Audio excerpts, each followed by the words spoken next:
China and Egypt are celebrating 65 years of bilateral relations this week. Their former ties began on May 30th, 1956, with Egypt becoming the first Arab and African country to recognize and establish diplomatic relations with China. Reporter Yasser Hakim sheds light on the cultural relationship. It's only natural that two nations with a long history and deep-rooted civilizations would have strong cultural ties.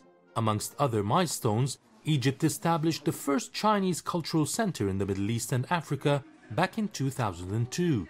It also set up the first Chinese language department in a university in the region, and now Mandarin is taught in Egyptian schools as well.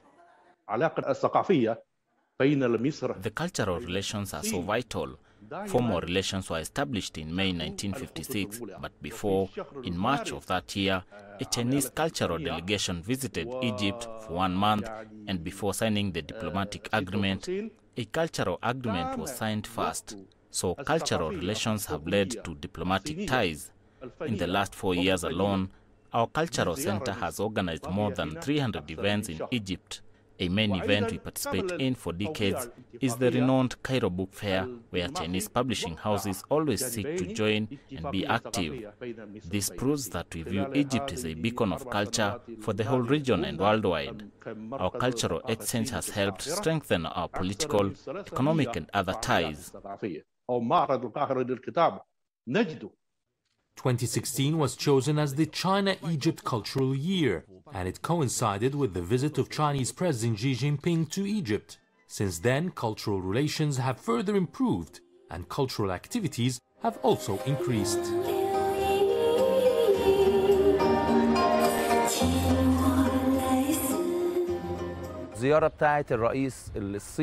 The visit of Chinese President Xi Jinping to Egypt was the first of its kind in about 16 years. It has opened the door for promoting ties in culture, tourism, economy, and scientific research. The Chinese people here feel they are at home, not strangers, because the habits, traditions, and family values are quite similar with the Egyptian people, and this makes cultural closeness between China and Egypt easier. A Chinese Cultural Day, the Chinese Fair, and Chinese Film Week became fixed annual events in Egypt. The coronavirus has had an impact on all forms of life. However, it did not prevent both sides from continuing their cultural exchange and activities. Events have just taken a different form in line with anti-COVID-19 regulations. The coronavirus has affected the cultural exchange, but we still organized many cultural activities in the last year, such as Egypt Sings Festival, a competition for the best article on China, art exhibitions, and other activities that took place online. Despite the coronavirus-related travel restrictions, Chinese actors and movie producers attended the Cairo International Film Festival last December, sending a message of cultural solidarity with Egypt going forward. Yasser Hakim for CGTN, Cairo.